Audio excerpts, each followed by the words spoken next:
We're starting with AEW, and tonight's Rampage was taped following this week's live Dynamite, and unfortunately things didn't go to plan during the match between Sammy Guevara and Jeff Hardy.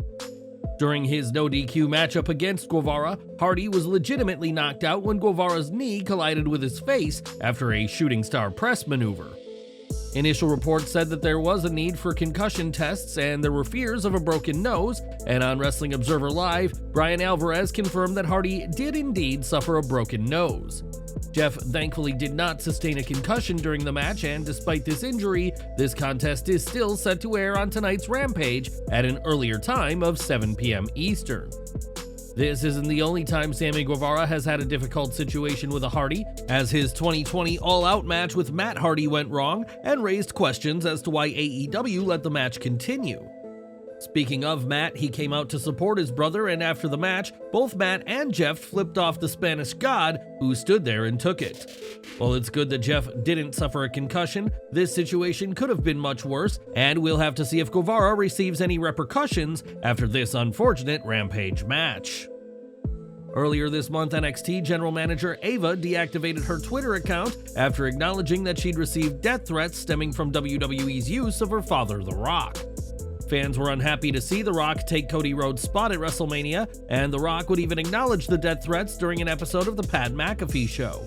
Thankfully, things seem to have settled down, as Ava has reinstated her Twitter account, and hopefully this is the last time the fourth-generation star has to deal with something like this.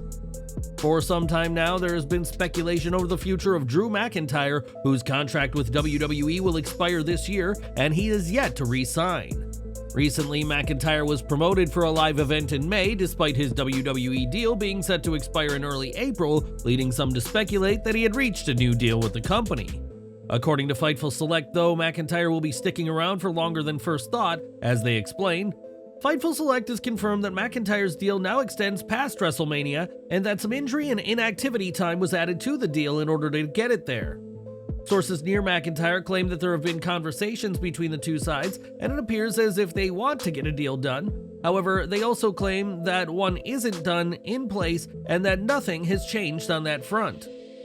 Within WWE, McIntyre is held in high regard by both talent and staff for his dedication to his work, as well as his involvement in media and community events.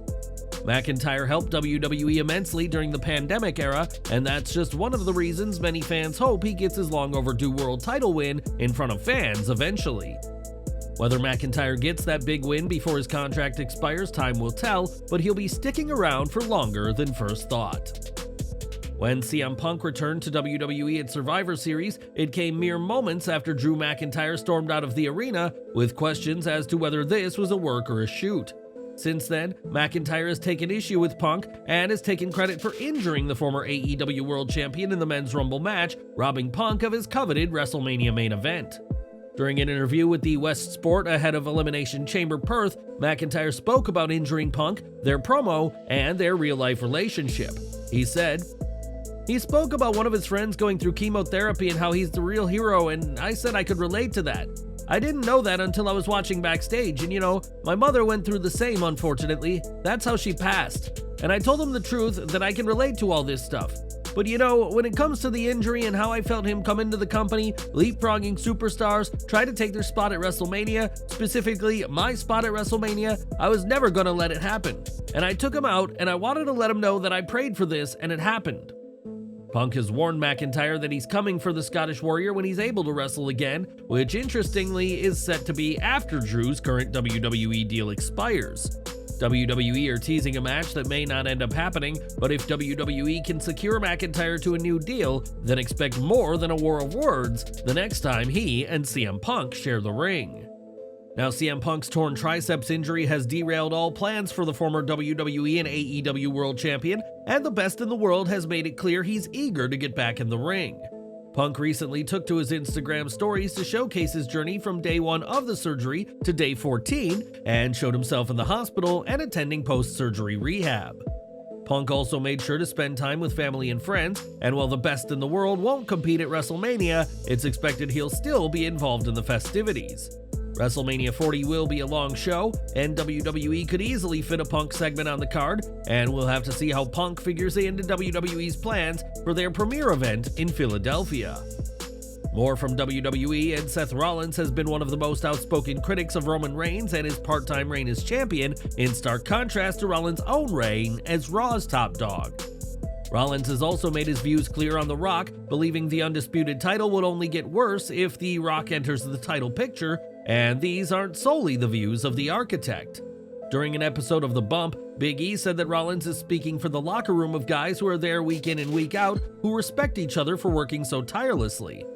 With that said, Big E also acknowledged that the goal is to ultimately become as big a star as Reigns or The Rock, and said that he could never blame either man for enjoying their lucrative position. It's certainly a quandary for talent who feel like The Rock and Roman Reigns are getting better treatment than those there each week, but recognize that they wouldn't turn down such preferential treatment. Both The Rock and Roman Reigns will be on tonight's SmackDown, a show that Nick Aldis has teased surprises for, and what do you make of Big E's comment? Let us know down below. We've got some sad news to report now, as former WCW star Steve Mongo McMichael is facing severe health issues on top of his ongoing battle with ALS. Mongo captured championships on the field and in the ring, but has faced plenty of hardships over the years, and we're sending him and his family our absolute best wishes at this time. We've got an exit from WWE now, as Jennifer Pepperman, who worked for close to 7 years with the company, has officially parted ways with the promotion. PW Insider confirmed the news and mentioned that she was not released. Pepperman made the decision to leave WWE, ending her tenure as senior writer and producer. Prior to her time with WWE, she served as a producer and director for several acclaimed soap operas, including notable shows like One Life to Live and As the World Turns. The departure of Pepperman was acknowledged by Adam Pearce, who took to social media to bid farewell to his colleague, as in addition to being Raw's GM, Pearce is also a producer.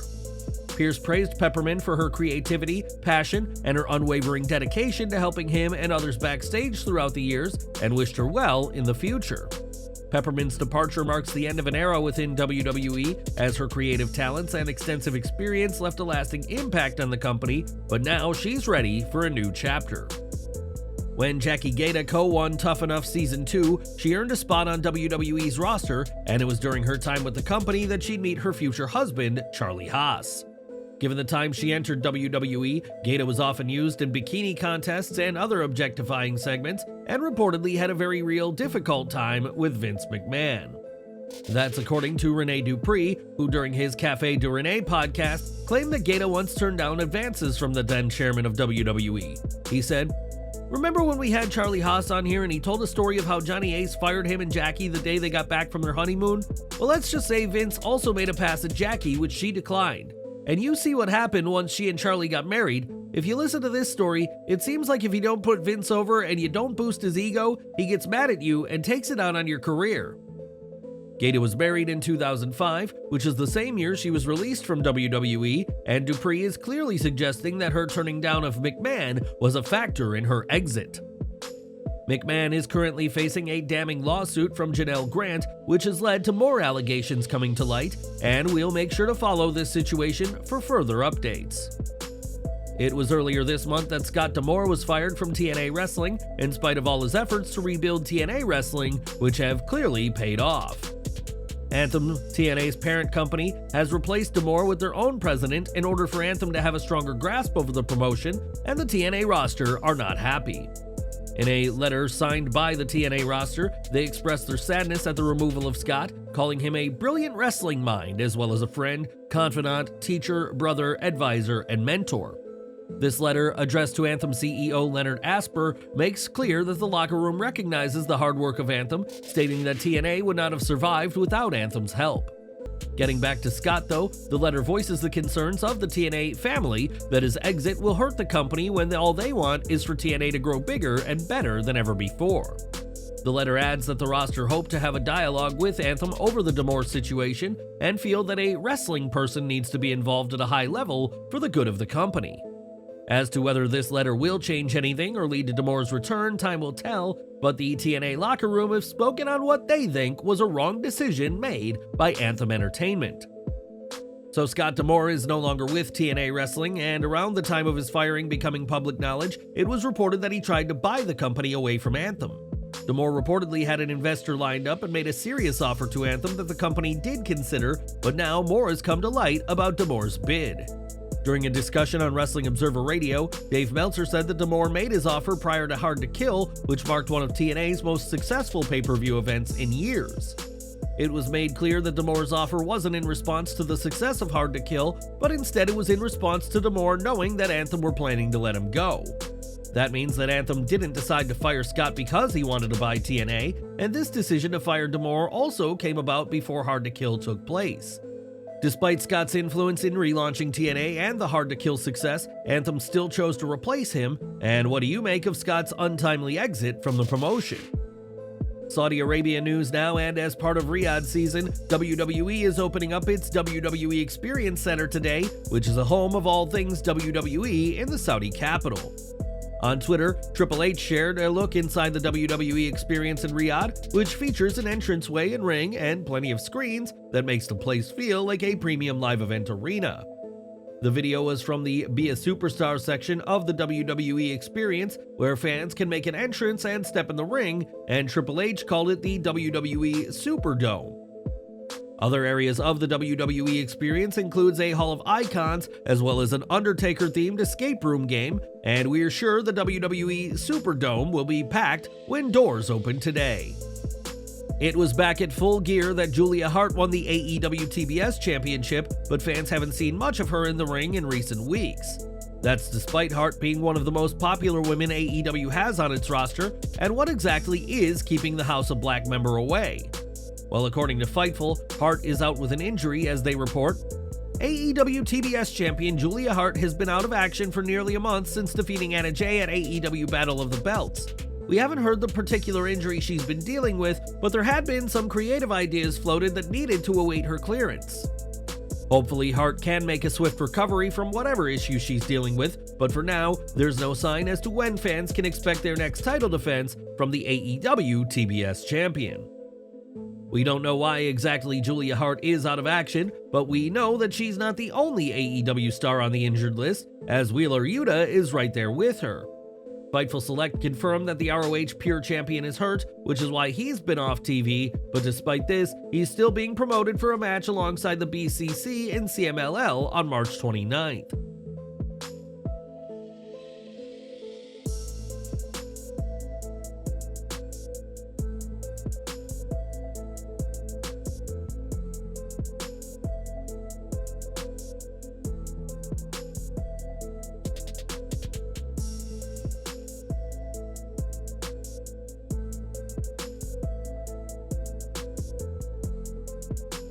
Hopefully those plans won't have to change and Yuta will be back and cleared by then, but for now, don't expect the ROH Pure Champion in the ring.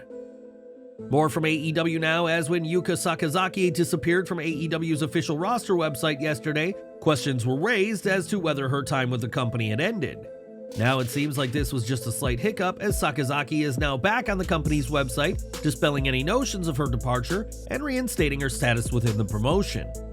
Additionally, the roster update brought another unexpected addition in the form of Mother Wayne, now listed as a member of the women's roster, so perhaps we'll see a match when the time is right. We are less than 2 months away from WrestleMania 40, but WWE has yet to reveal the location of WrestleMania 41, with places like Las Vegas, Minneapolis, and London, England, all being speculated as possible hosts. In an update from PW Insider, there are rumblings of WrestleMania moving to Las Vegas in 2025, and Endeavor could be calling the shots after owning WWE following the merger. Until WWE makes the announcement though, all talk of WrestleMania 41's host city should be taken with a pinch of salt, and it'll be interesting to see where the 2025 mega show eventually takes place. During this week's AEW Dynamite, Hangman Adam Page used the word horse, but it was bleeped out, marking a departure from the past leniency seen by the company. On Wrestling Observer Radio, Dave Meltzer addressed this censorship, noting that AEW is seemingly phasing out profanity on their shows, adding that swearing on TBS and TNT looks over. Interestingly, Cody Rhodes used the term bullshit describing Roman Reigns and The Rock at WrestleMania's kickoff, as WWE and AEW seem to have both changed their stances on profanity. Last August, AEW celebrated its 200th episode of AEW Dynamite in a show that featured Hikaru Shida regaining the Women's World title, and there was a feel-good atmosphere at the time. This week, one fan decided to use this milestone from months ago in their efforts to take shots at AEW as they shared an image of a Thank You Tony Khan graphic from the show. The fan argued that this graphic was like Michael Scott of The Office buying himself a World's Greatest Boss mug and said, well, WWE thanks the fans at milestones, Tony thanks himself. This drew a response from Khan, who noted that the thank you graphic was a surprise from the crew after the show, and he appreciated this kind gesture from his fans. Even in the subsequent comments, the fan refused to back down from their stance, as they were clearly just focused on trying to take shots at Khan, despite the truth of the situation. Tony Khan may not be for everyone, but the AEW roster clearly appreciates his efforts, especially as the company continues to grow and head towards Revolution. Recently, Amari Miller announced that she and WWE had amicably decided to part ways, and while she had several matches, Miller's time under contract may be remembered for controversy.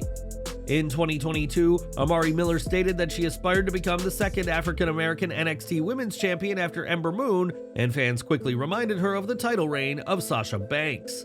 Miller responded by saying that Banks, now Mercedes Moné, was German and black, receiving major backlash from fans who felt she was disregarding Banks as an African-American woman. Miller would later apologize for her comment, which she said was misjudged, and during an interview with Steve Fall, she said the backlash sucked and people still try to use it against her. Miller said that these are the same people who'd love to get an autograph from her, and noted that everyone in the public eye eventually makes a mistake, and she made hers. The ex-NXT superstar doesn't like blocking people, but said this situation made it clear when blocking has to happen, and that some people have nothing better to do than to try and tear others down.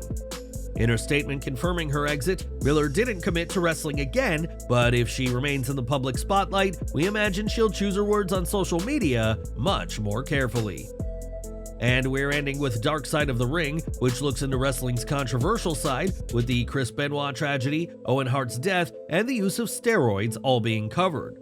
It is certainly felt at times that no topic is off-limit for Vice's production team, but one name fans shouldn't expect to see covered is ECW, WCW, and WWE alum Mike Awesome. On his One-of-a-Kind podcast, Van Dam explained that Awesome's ex-wife refused to let Mike be the subject of an episode, which RVD is disappointed at, feeling like Awesome is being forgotten. Awesome would be the subject of controversy when he signed with WCW while still the ECW World Champion, having refused to sign a new contract with ECW as the company was overdue with his pay. At ECW One Night Stand 2005, Joey Styles called Awesome a traitor and, in a crass line, said it was a shame Mike didn't succeed in taking his own life when attempting a suicide dive. On February 17, 2007, Awesome, battling depression, would hang himself inside his Tampa home. But despite all this darkness, an episode of Dark Side of the Ring doesn't appear in the pipeline.